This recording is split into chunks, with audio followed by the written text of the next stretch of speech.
All right, welcome to the McLean Hospital Crafting Support Project 2026 Family Webinar Series. I'm Dr. Julie McCarthy, and I'm a clinical psychologist and researcher at McLean Hospital. Tonight, I'm very excited to have you with us for a presentation on mental health stigma, an overview and support resources with Dr. Philip Yanos from John Jay College of Criminal Justice and the City University of New York. Before we begin, I'll go over a few reminders. Folks are welcome to change their names for privacy as you make questions or comments in the chat anonymously if you like. Please enter any questions that you would like answered at the end of the presentation, and we will keep track of those for you.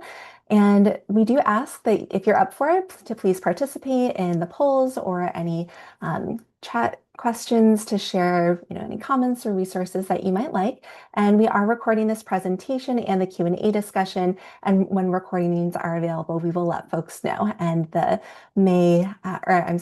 April recording is already online. And to improve the webinar series, we do encourage that you complete a brief anonymous voluntary feedback survey to share your thoughts, preferences, and ideas for future webinars. And this really helps us, for quality improvement and may potentially be shared anonymously in the future with other folks who want to support expanding services for families. So if anyone needs to go early, I will put that in the chat in a little bit. So I'll go over a little intro to the Crafting Support Project for people who might be new, and then we'll dive into the presentation. So before we do that, let me get our poll going to get a sense of who is with us in the audience tonight. All right, so please feel free to answer the question that you see on your screen. What best describes your role? Family member, person with lived experience with mental health challenges, clinician, or none of the above if you may not fall into one of those categories, and you may find yourself with intersecting identities, so feel free to select as many of these options as you like. All right. And we'll give folks a few more seconds if you'd like to share where you're coming from. And I'm going to close the poll in 3, 2, 1. Okay. All right, so it looks like the majority of folks who we have with us tonight are family members. We have some presence from people with lived experience and then some clinicians as well.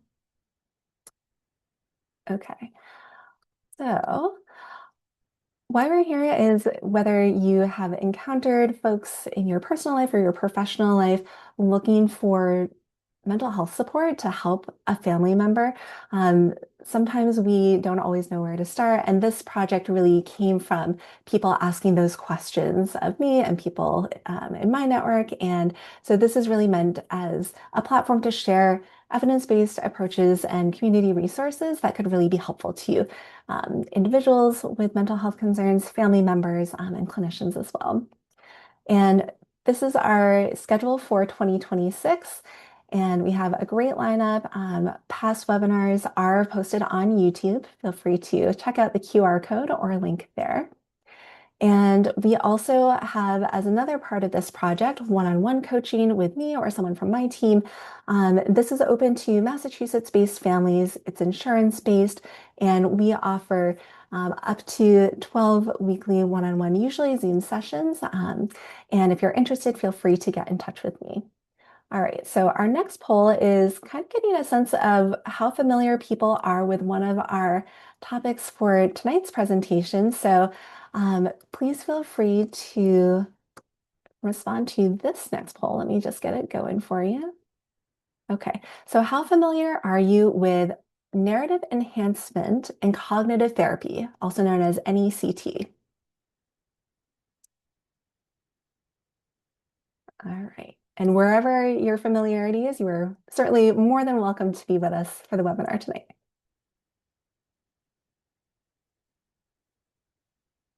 Okay.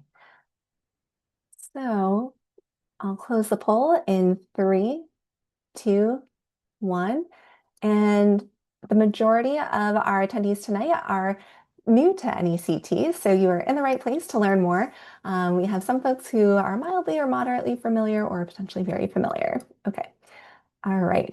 So Before we get started with the presentation, I'd like to do a quick introduction of Dr. Yanos. Dr. Yanos is a professor in the psychology department at John Jay College and the Graduate Center at the City University of New York. A clinical psychologist, Dr. Yanos received his PhD from St. John's University and completed a postdoctoral fellowship in mental health services research at Rutgers before becoming faculty at John Jay. He is an internationally recognized expert in mental health stigma and its impact on recovery among people diagnosed with serious mental illnesses. He's also the author of the book Written Off: Mental Health Stigma and the Loss of Human Potential, associate editor of the journal Stigma and Health, and the author of over 130 peer-reviewed publications. So please join me in welcoming Dr. Yanis, and I'll let you take it away. Thank you so much, Julie. So I'll start with sharing my screen and then we'll get going. And I know we'll have time for questions at the end. So I look forward to answering any specific questions that folks have. So hopefully you're able to see my screen. Julie will let me know if there's any issues. Looks Uh, great. yeah, great. Okay, so my goal is to just give you an overview of the stigma field, kind of what we know about it, impact, what its impacts are, and talk a bit about how it impacts family members, and then some about what we know about what can help family members deal with it. That's kind of the main focus that I'll have today. So just a little bit about me. I know it was mentioned that I'm a professor. I have this role of director of clinical training in our clinical PhD program right now. My background, I grew up on the grounds of a state hospital here in New York City, and so the place where the state hospital is located is this island called Ward's Island. So I've written a book about the place, recently published. It's called Exiles in New York City. Um, I'm a clinical psychologist. I work clinically with people who have these diagnoses. I work for an assertive community treatment team in the East Harlem neighborhood of New York City. As mentioned, I'm a stigma researcher, so I wrote this book that was published in 2018 called Written Off. Some of what I will talk about today is covered in the book if you're interested in, kind of going deeper into it. I'm also the associate editor of this journal called Stigma and Health. And finally, I do identify as an advocate for the lived experience movement. So I'm a board member for a couple of organizations that are run by people with lived experience. So one is called City Voices, that's local here to New York.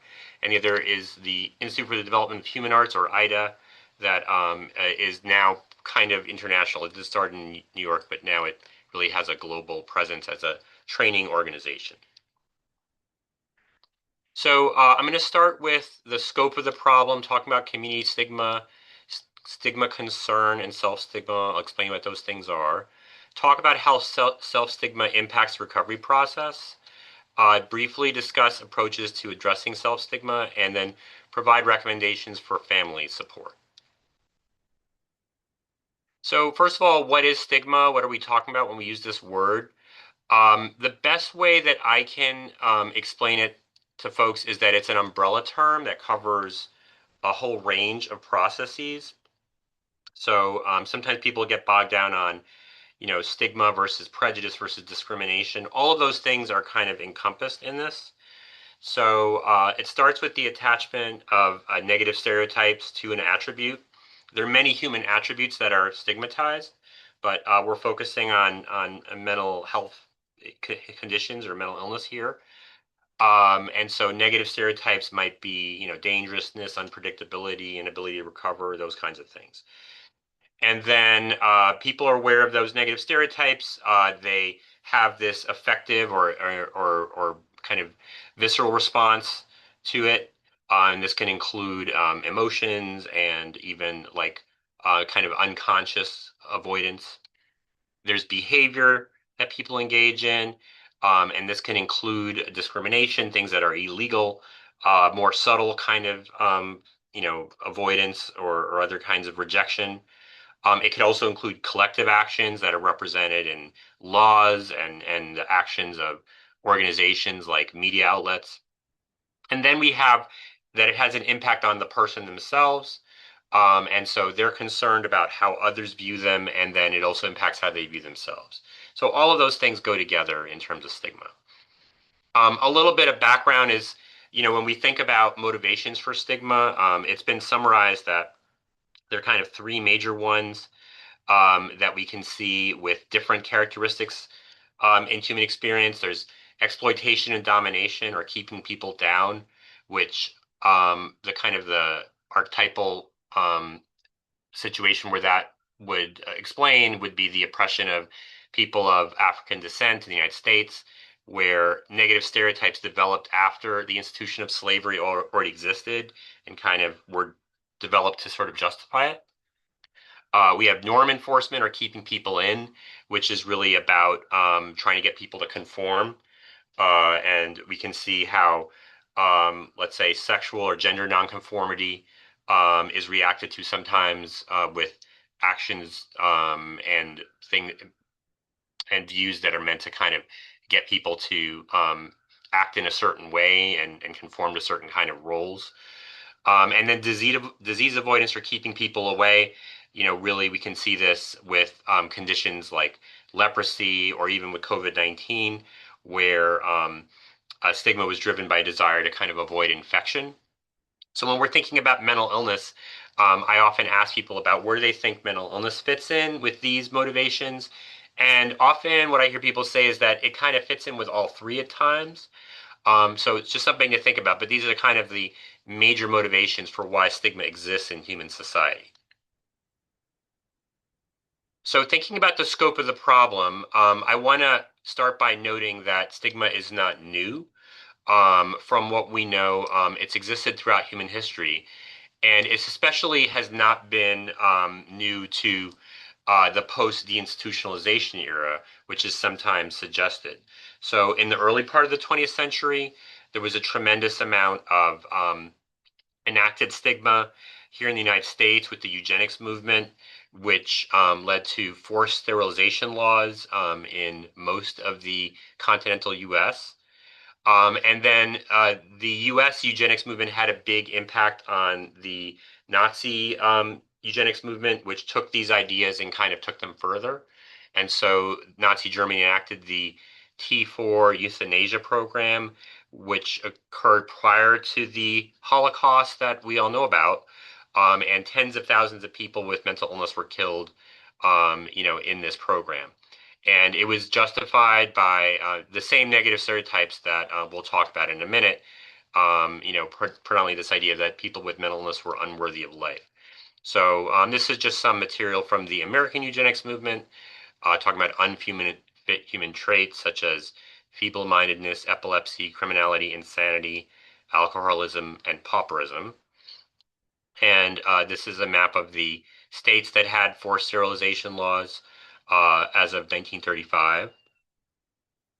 And this is just some of the kind of propaganda from the Nazi German uh, movement, where this translates as life without hope. And they were presenting that as their justification for their euthanasia program.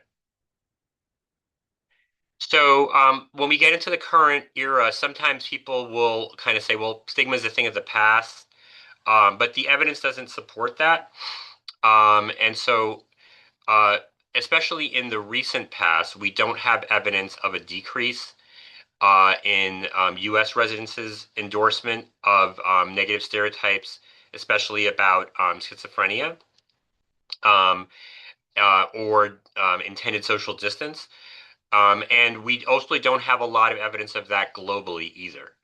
So in the United States, we have a periodic survey that's done through the General Social Survey that uses these vignettes. And what we see is that there's actually been an increase. So this aqua line here is the most recent one that was done in 2018. And you can see that, there was a growth in expectations of violence towards self and others in U.S. community members for this vignette of a person with schizophrenia. And there's been also a growth in that for the major depression vignette. I don't have the data for the 2018 vignette here, but you can see that between 1996 and 2006, there was an increase in intended social distance among U.S. residents toward the vignette of the person who meets criteria for schizophrenia. So more than 50% of U.S. residents were unwilling to work closely with or socialize with the person that was described. You can see there was some improvement toward major depression.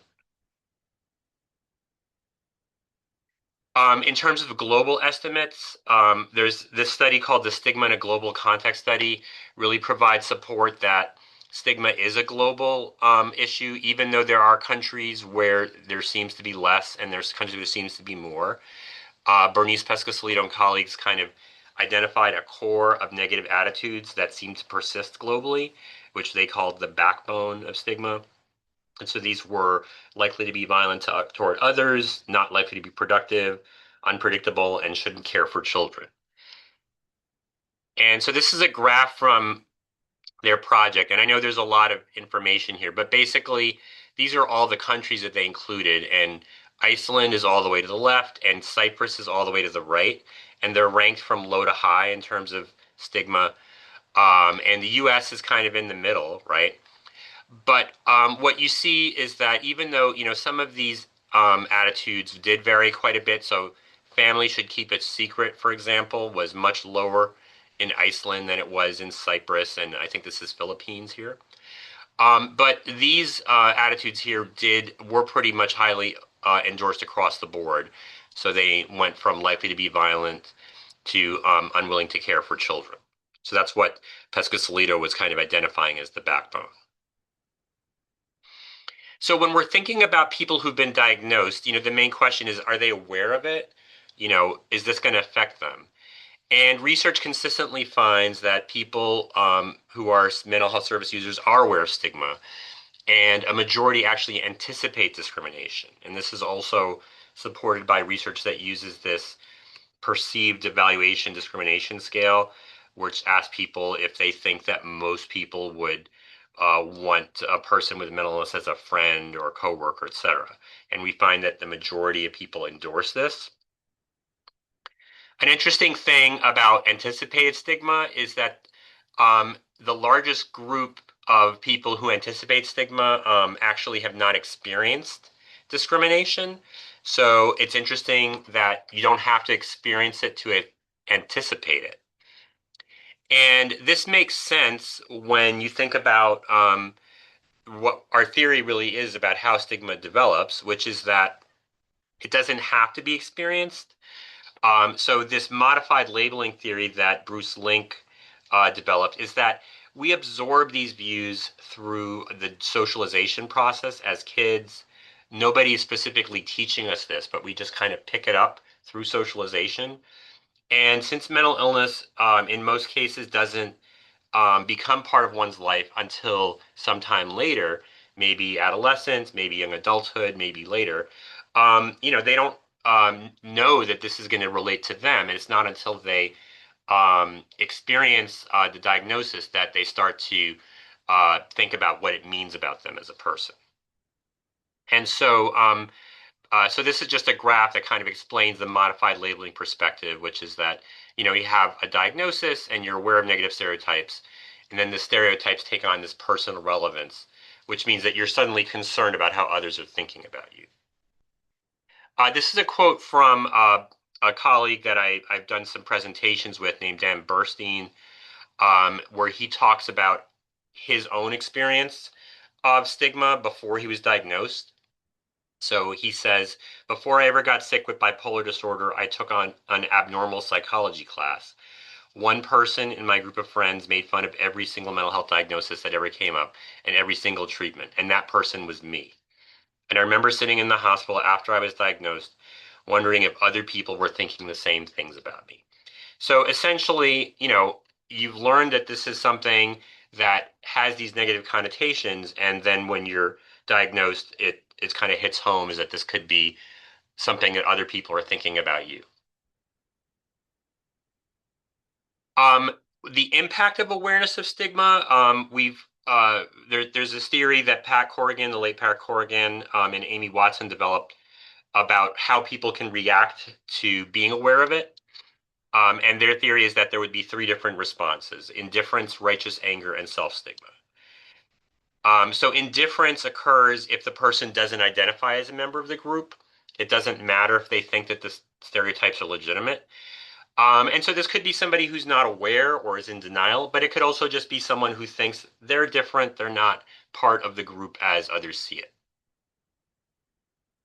Righteous anger, this isn't a negative type of anger. This is when somebody identifies as a member of a group and they see injustice in the stereotypes. So they see them as illegitimate and they think it's something that needs to be stood up to. So many people who are involved in the lived experience movement, people that I know, might fit into this category. And again, it's not necessarily a destructive anger. This could be something that drives advocacy and other kinds of protests. So self-stigma occurs when people identify as a member of the group and they agree that the stereotype's legitimate. And so this is what we're most concerned with because then in this case, the person thinks it's true about me. So something I want to point out here is that um, when we're thinking about self-stigma, we're thinking about it impacting one's identity. And so people have a number of different identity categories based on their skills, their background, their life experiences, that they could be a musician, a parent, a spouse, a veteran, spiritual person. And what happens when self-stigma is starting to infect somebody's identity is it starts to overtake those other statuses and become the primary identity that a person holds. So this is just an example of a narrative of a person with a stigmatized identity. This is actually the first time that the term self-stigma was used in the literature. It was used by a woman named Kathleen Gallo, published in the journal Schizophrenia Bulletin. And so she said, I perceive myself quite accurately as having a serious mental illness and therefore as having been relegated to what I called the social garbage heap. I tortured myself with a persistent and repetitive thought that people I would encounter, even total strangers, did not like me and wished that mentally ill people like me did not exist. Thus, I would do things such as standing away from others at bus stops and hiding and cringing in the far corners of subway cars. Thinking of myself as garbage, I would even leave the sidewalk in what I thought as exhibiting the proper deference to those above me in social class. So here she was talking about concern about what others were thinking, but also believing that it was accurate, that she was beneath others.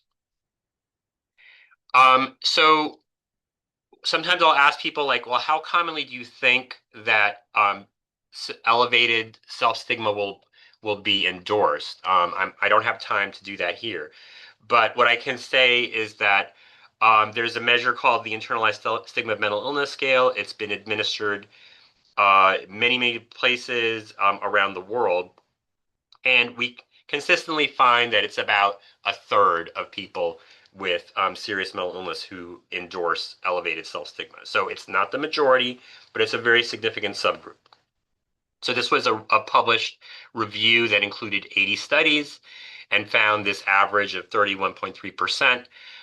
It looked at different regions of the world and they found that the Middle East and South Asia had higher prevalences, but they weren't dramatically higher. So it's a common issue, but it's not normative. And so my work has come in, which is looking at the impact of it. And so that's where we developed what we call the illness identity model, which is this theory about how it's going to impact the recovery process. And so this was the paper that we published, David Rowe and Paul Lysacker and I, on the model. And what we were hypothesizing is that when you have self-stigma and it's combined with awareness of having a psychiatric problem, it would lead to diminished hope and self-esteem. And that would sort of lead to this chain reaction where there's greater suicide risk, decreased engagement in rehabilitation services, and more avoidant coping, more avoidant social interaction, decreased social interaction. And this would have an indirect impact on work outcomes and symptom severity as well. So that even psychotic symptoms, for example, could be increased because a person's more socially isolated. and less engaged in services that could increase their psychotic symptoms indirectly. And so then we did a paper a couple of years ago. We reviewed studies that had tested some part of this model. We had done our own studies initially, and so it included 111 studies from 43 countries, a range of different kinds, although most were people with schizophrenia or schizophrenia spectrum disorders or mixed severe mental illness. And this is just a shows where the countries where the studies were conducted were. So a lot of coverage in Europe and East Asia, not as much in Sub-Saharan Africa and South America, but still some. And what we found is that, many of the predictions of our model were consistently supported, regardless of location, regardless of type of subgroup. So, this really kind of supports the idea that there is a lot of validity to this illness identity model that we hypothesized. And that, yeah, like I said, the relationships were supported across populations and locations. There were some that had more research and some that need to be more researched, like the relationship with work, coping, and suicide risk. So now I'm going to talk a little bit about the impact on family members, which is this concept of associative stigma. So I'm briefly going to discuss this. And so, from Irving Goffman, who wrote this book about stigma in the early 60s, this is a quote from his book, which is the problems faced by stigmatized persons spread out in waves, but of diminished intensity. So there's kind of a sense of that, like if you're in the inner circle of the person who's been diagnosed, you're affected too. And this includes all of us, friends, family members, and service providers. So what we know about associative stigma is that it can lead to shame and increase caregiver stress and burden. It's relatively common. So some research finds that roughly 50% of family members experience some associative stigma. It can be stronger among certain family members. So actually, spouses and partners seem to be experiencing it more intensely than parents and siblings. There are certain cultural groups that demonstrate greater stigma that may be more likely to experience it. So, speaking as an Eastern European heritage person, I'm pretty sure it's more prominent in my cultural group. East Asians are more prone to it as well. There are particular reasons about this that have to do with family reputation and sibling marital prospects being very important in these groups. So this is just a quote from a study that talked to parents in Belarus. And so the quote is, "We are afraid of it. It is a stigma of the whole family. I am a mother and I have a younger daughter who has good prospects, who is a respected person." So kind of reflecting this idea of fear of how knowing about the diagnosis in one of the children would affect the marriage prospects of the other child. This is just a graph that I created in my book about the different ways that associative stigma can manifest itself. I don't have time to go over it completely, but basically that you have, community member attitudes. So they think things, their behaviors, how they may act toward a family member, right? Some of those subtle things that they can say can be fitting in the category of microaggressions, or their avoidance can be social distance. And then the emotional response of family members, there's shame and there's caregiver strain. And among professionals, we have burnout. And then also that this can affect the way the family member relates toward their loved one. So it can, being impacted by this associative stigma can lead to more verbal criticism, more impatience, and maybe avoidance of community members, wanting to distance yourself from others. So those can all be kind of secondary impacts from this. Just want to mention, since I know most of you are in Massachusetts, this is like a particularly, formative instance of perhaps associative stigma that impacted U.S. history in some ways. So Rose Kennedy was the younger sister of future President John F. Kennedy. She began to demonstrate psychotic symptoms and behave erratically during her 20s. And according to E. Fuller Torrey's book, American Psychosis, he talks about that their father, Joe, he was very concerned about how her behavior would impact the family's respectability, and he decided to take this drastic step of having her get a lobotomy when she was only 25. She was never the same, and John was devastated, and this impacted some of his decisions, in his short time as president, with the Community Mental Health Centers Act and some of the other actions he took. And so I also want to note that this is more my theory, and I haven't been able to test it, but I believe that associative stigma can also indirectly impact self-stigma among diagnosed people. So the way this can work, and this includes uh, professionals as well, so not just family members, but so when we experience associative stigma, we have an emotional response of shame or we get burned out about our job, and then that can lead to criticism or concealment efforts, and then that can, people interact with that and they're aware, and that leads them maybe to feel more shame about themselves.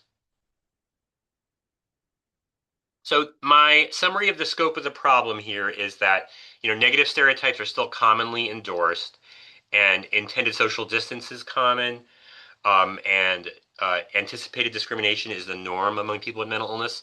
So this is all kind of very important aspects of stigma that are still very much a part of things. Elevated self-stigma among people with mental illness is common as well, roughly a third.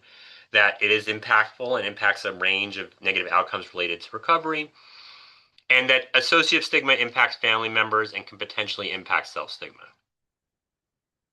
So now I'm going to move towards kind of what can we do about it, and I hope to wrap this up in the next 10 minutes or so. So with regard to self-stigma, the first recommendation is peer support. So it's consistently been recommended as an intervention to address self-stigma. There are many different forms of peer support. There are centers that are completely run by people with lived experience. There are groups, standalone groups. There are peer specialists who work within mental health settings. This is just from one peer support organization, the Icarus Project, talking about you are not alone, and it's just a powerful message. I don't have time to go into some of the research about the impact of peer support on self-stigma, but there is some support. This is just information on some major peer support initiatives within the US that are national. So there's the Hearing Voices groups. So if you go to hearingvoicesusa.org, you can learn about local groups. And the Depression and Bipolar Support Alliance, or dbsalliance.org, has information on local depression and bipolar support alliance groups. And many local NAMI chapters have a lot of peer support groups available. So my local NAMI NYC, has a whole range of peer support groups. So they have Hearing Voices groups, and they have others that are geared towards people from certain types of backgrounds, identities. So there's Black Minds Matter, LGBTQ plus support groups. And so these are run by peers. So I hope that your local NAMI has similar array of options. In the professional sector, there are interventions as well. And so narrative enhancement cognitive therapy, which was mentioned by Julie at the beginning, is the approach that I've been involved in developing. And so I just want to note that there are other approaches as well, and they have uh, shorter duration. Uh, Ending Self-Stigma, developed by colleagues in Maryland. Anti-Stigma Photo Voice, developed by colleagues in Massachusetts. Honest, Open, and Proud, developed by Pat Corrigan and colleagues. And then Narrative Enhancement Cognitive Therapy, developed by me and David and Paul. I don't have time to go into it very much, but it's this manualized intervention. It's been supported by findings from 4 randomized controlled trials. And it has these 3 major elements. So there's psychoeducation, about stigmatizing views about mental illness and recovery, to sort of help people unlearn these assumptions that they have. There's cognitive restructuring, taught as a skill to help people challenge negative thoughts they have about themselves. And then there's storytelling exercises, which is the narrative enhancement part, which are geared toward helping people kind of integrate empowering themes into their life stories. So if you're interested in it, we have this website, nectglobal.org. Sorry, the .org didn't appear in there, but it's nectglobal.org. So it's a one-stop shop for the manuals. You can find out about the articles. We have videos of training sessions and meetings that we've held. So it's kind of all there for you to find. So what about family members? A little bit about ways that we can help family members themselves, since NECT is geared toward diagnosed folks. So first, I want to say family involvement in treatment is always helpful. It's consistently been found to be associated with decreased likelihood of relapse. So this is just a findings from a meta-analysis of many, many studies that looked at the impact of family interventions. And what you can see here is that the 12-month relapse rate for people who were involved in family psychoeducation was about 10%, and those involved in usual care was closer to 40%. So it's a really very substantial impact.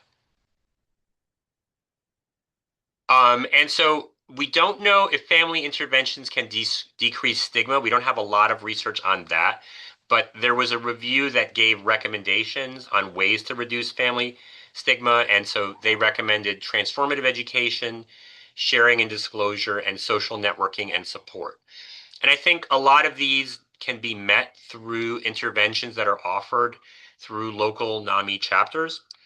So within your local NAMIs at NAMI Boston and NAMI Mass, you will find family-to-family classes, which are time-limited courses that are led by family members. So they're peer-led in the sense that family members lead them. And these provide an opportunity for education so that you can kind of be brought up to speed about what we know about supporting people who are diagnosed with mental illnesses. And so I think this is the type of thing that you should avail yourself of if you haven't already. As you can see, this is from my local NAMI that it has bilingual, for Spanish and Chinese speaking, and also focus on Black community identities. And there has been some research on participation in family to family. So Lisa Dixon, a colleague, friend here in New York, did a study of it and was able to find impact on coping among participating family members. So we have evidence that it is helpful.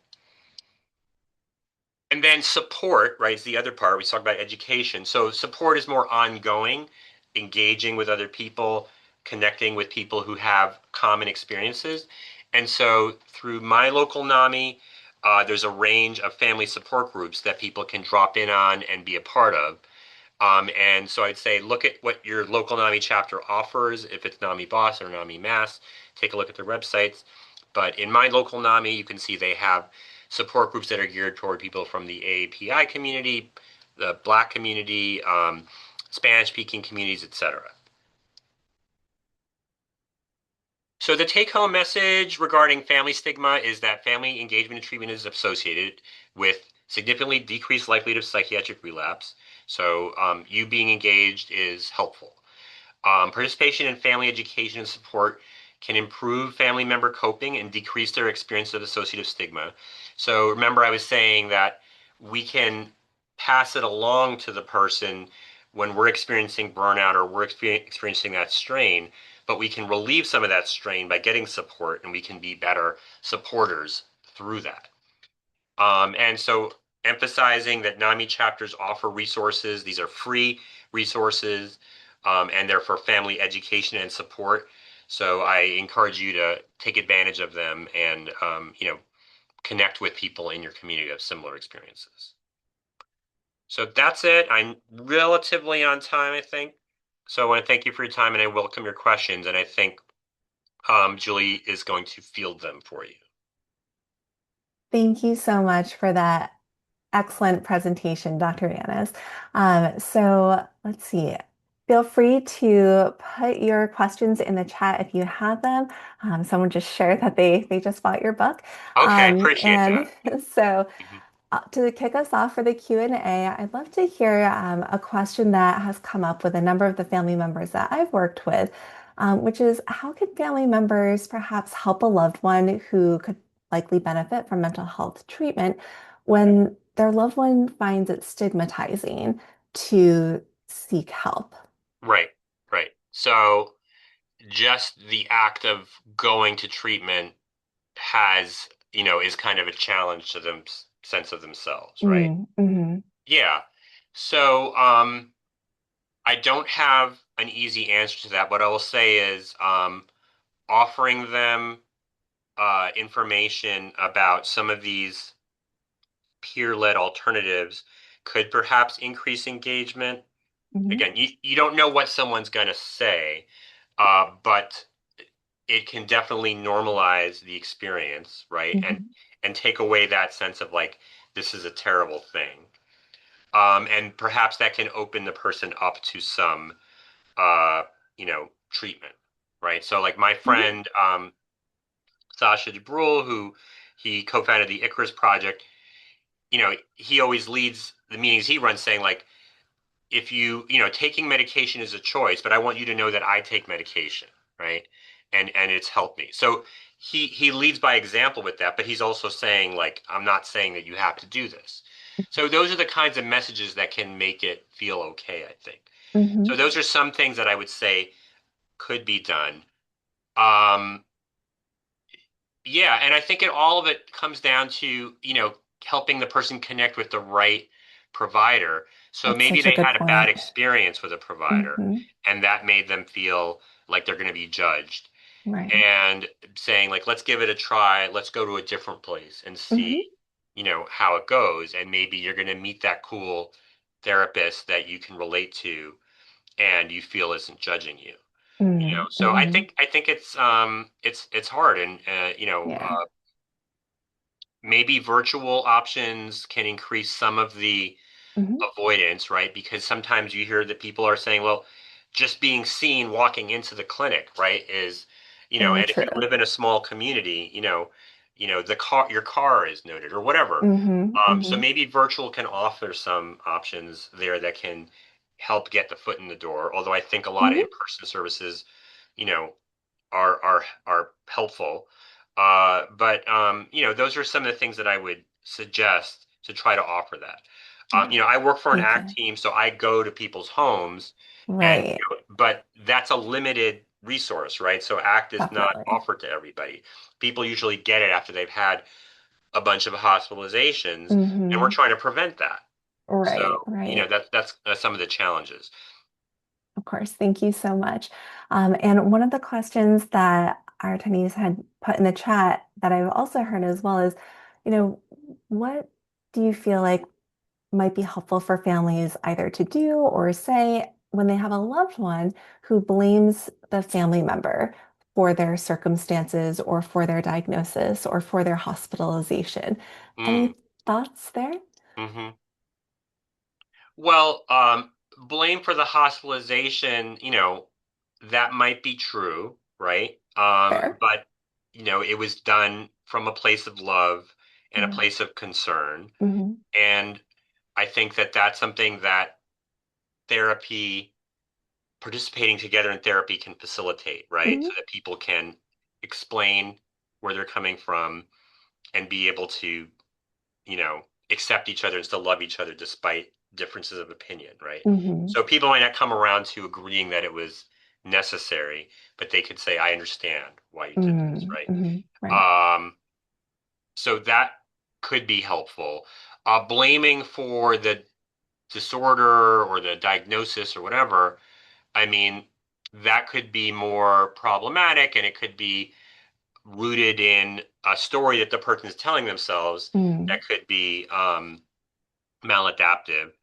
And I don't know, you know, what can be done to undo that, Mm. Hmm. because sometimes people get really attached to the stories they tell about themselves. Sure. Um, but collaborating with treatment to the greatest extent possible, um, you know, your loved one may not allow you to join in their therapy sessions, Hmm. but they may allow you to be updated, from the therapist about what's going on, and then you can Hmm. convey to the therapist some things that you'd like to convey to the person, maybe speak through them, leading to maybe an opportunity to talk together. Yeah. Um, as I mentioned to you before we started, I do joint meetings where I have, I meet with my client, we talk for 20 minutes and then say, is it okay to call your mom? We call her mom. Mom's on speaker and we talk together. And, the client sometimes talks about like this wound about, the way she was treated as a child. And, you know, Mm, sometimes the mom will say, I'm sorry. And, the client will say, I hmm forgive you. And, there'll be that kind of stuff in the session. hmm Um, and that's nice to be able to be present for, Yeah. so those kinds of things can happen too. Okay, great recommendations. Thank you. So another question that had come up was about anosognosia, and they're asking about could it be the case that anosognosia or not recognizing that somebody has a mental illness could in part be due to stigma about that illness? Yeah, I think I know what the person's saying, and what I'll say Okay. is, I don't like the term anosognosia, because it basically it's saying that it's a biological fact, right?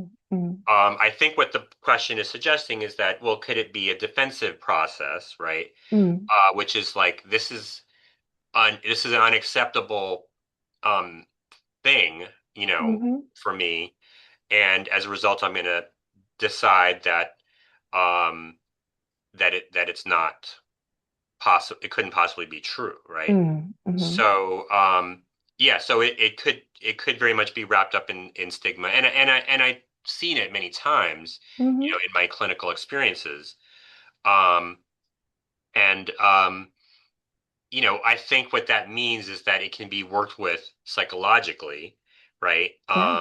And yeah, maybe it'll respond to some extent to medication and to biological interventions, but I think it can be worked with psychologically. And I think, especially with young people, as they're maturing, you can kind of grow through those things and get past them. But so I don't think in most cases people are incapable of having awareness or developing an account of their experiences that can include that, something, you know, happened to me, or something went Mm, wrong with me.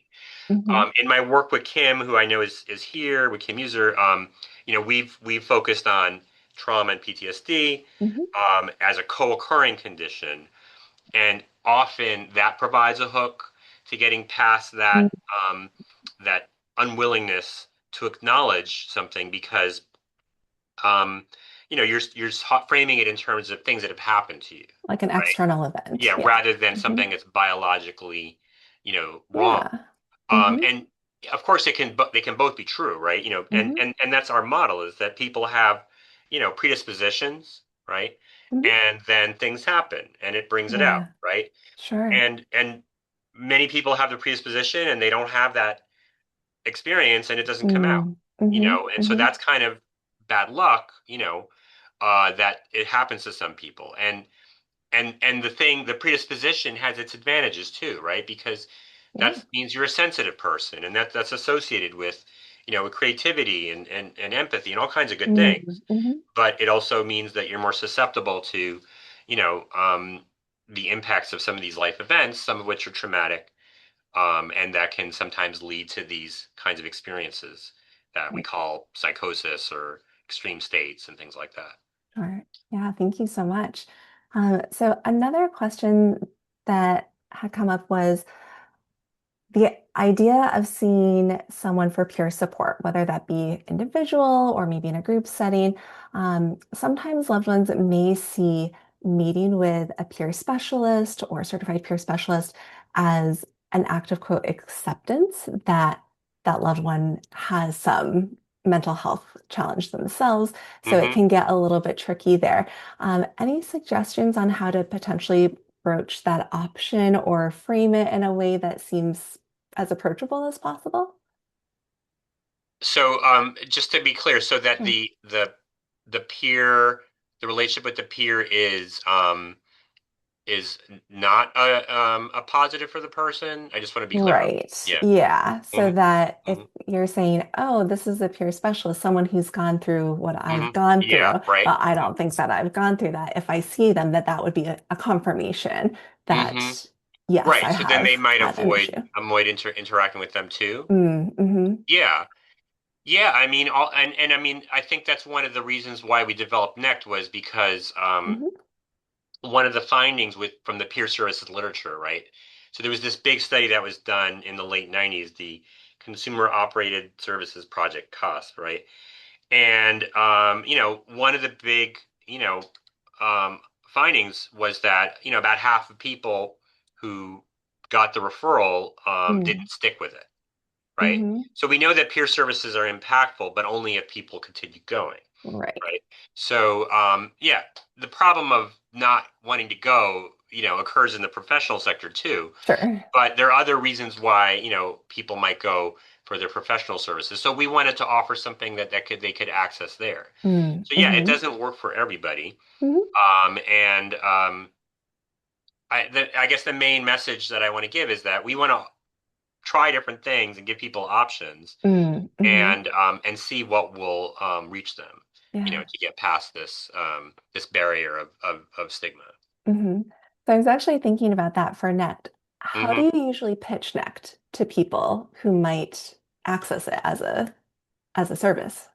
Yeah, so that's a good question. So, like I mentioned to you when we were talking that we have this initiative here in New York, which is Mm. like, I'm trying to find the flyer here, but it's sort of like it says like discover your best selves, and Okay. and it has a picture of like cool people, hanging out, That and always helps. and then it describes it, and there's some incentives to come too, Mm.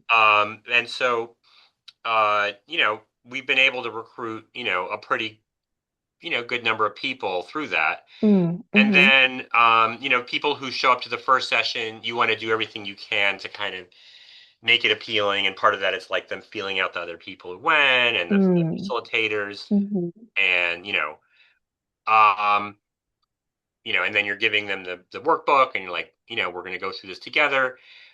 So part of it is kind of like, having it people think of this like this is something that's, consistent with, who I want to be Mm. and stuff. And Hmm.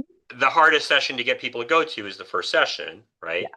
So that's why, we're also looking into creating like some kind of meta intervention that could be maybe like a one session thing that could be self-guided, that would have music and other videos and other things that could maybe help engage people in the idea of doing this, going on this journey. Oh, I see. Because Okay. we have trouble getting people to go to session one. When they go, Right. then they tend to stay. But Mm. going to Hmm. the first session is the challenge. And whose idea is it usually to go to that first session or entertain going? Is it self-selection? Is it a family member or a clinician? How does that usually occur? Well, in this case, it's like for this initiative we're doing in New York, it's through you know, uh, kind of information is disseminated, through flyers that are posted and sent to clinicians, and clinicians can say, "I think you should try this." Gotcha. But we've Okay. had even experiences where people said, like, "My friend told me," Oh, you wow. know, Yeah. like, so there's one person who came and ended up going consistently, and he was like, Mm. "My friend told me to go," and the person was like, "I have mental health issues, but I don't have treatment." And like Okay. their friend was like, "You should do this." And then we ended up helping to engage the person in treatment, you know. Amazing. But it was interesting that this was their kind of foot in the door, I guess, with that. Yeah. So it kind of went all different ways with this, Mm. which was Hmm. interesting, But we sent the flyer to not just to mental health programs, but to youth programs and stuff like that. Yeah. We were looking for people over 18, but there are some youth programs that work with people who are up to age 22 and Hmm. college counseling centers and the like. Okay. Thank you. And, you know, if folks are interested in learning more about treatment options to address self-stigma or, see if NECT exists in their neck Hmm. of the woods, where would you recommend that they start? Or what resources might be Yeah. helpful for them? Yeah. So I don't really know how I would know if it's being offered locally because I don't have like a real like a directory of places that are using it. Or maybe not I yet. know of places that have reached out to me. Okay. So I mean, I know there's some, there's certainly some connection in Boston with some of the trainees who worked with me who ended up Mm, working at the Mass Mental Health Center. hmm. So there might be something going on there, but I can't say for sure. Got it. Um, so I would just say ask about it, and it could be if you're interested in it being added to a clinic that your loved one goes to. You could propose it to them, and then you could tell them to get in touch. First, to go to the website, see if it's something they want to do, and they could get in touch with me about doing a training, or they could just watch the videos and pick it up from there. So Okay. it could be something that could just be adopted that way Mm, hmm. if there's something, this is something that somebody wants to advocate for. Great. Thank you so much. And I had a chance to check out the website, and it seems like such a great resource, very accessible, and really seems to set people up for success. All right. So thank you so much. And I'm going to turn us over to closing remarks now. Thank you Sure. so much, Dr. Yanos. And let me share my screen. Okay. So in terms of additional supports that are at least in the McLean neck of the woods, we have a number of different support groups for family members here and their loved ones. In some instances as well. And one of the newer ones that I need to update the wording for on the slide is run by Lisa McLaughlin-Charland, who's a peer specialist at McLean. And she's run a great Wellness Recovery Action Planner wrap group for family members on Thursday evenings. And this work has also expanded to what is now the Pearl program, which is peer-led groups and one-on-one peer support. We have something similar for people with early psychosis through WellSpace, and the program is something that is for people all across, the lifespan. So fewer restrictions there, which is great. And then for the feedback survey that I mentioned briefly at the beginning, if you don't mind taking just a quick minute to fill that out, I just put the link in the chat and you can share what you thought about tonight's presentation and any ideas for what you might like to see in the future as well. And then in the spirit of also sharing additional resources, let me see if I can share our PDF of resources. Some of the things that we've talked about in this presentation, including NAMI resources or others that might be of interest. Let's see if that goes through. Okay, so I just popped that PDF in the chat, and I think I saw somebody also share an additional resource. Uh, and so we will look into potentially updating our resource sheet in the future. And so I would just want to say thank you so much to everyone who has made this possible, including the generous support of our donors who have made this webinar possible for several years now. And then our next family webinar will be next month, Thursday, June 11th, 5 to 6 p.m. Eastern Time. And the topic will be empath, what to know about psychosis and connecting to care. And if folks are not familiar with what empath is, that stands for the Massachusetts Psychosis Access and Triage Hub. Feel free to check it out or definitely tune in to learn more next time with Dr. Emily Gagan, who runs Empath through the Brookline Center, and her colleagues Natalia Nodiff and Tanya Trevitt. And if anyone has questions for me, my contact information is here. And thank you so much for all of your attention. And thank you again, Dr. Yanis, for your wonderful presentation. Hope everyone has a great Yeah. night. Thanks so much for inviting me. Really Okay. appreciate it. All right. See you all next time.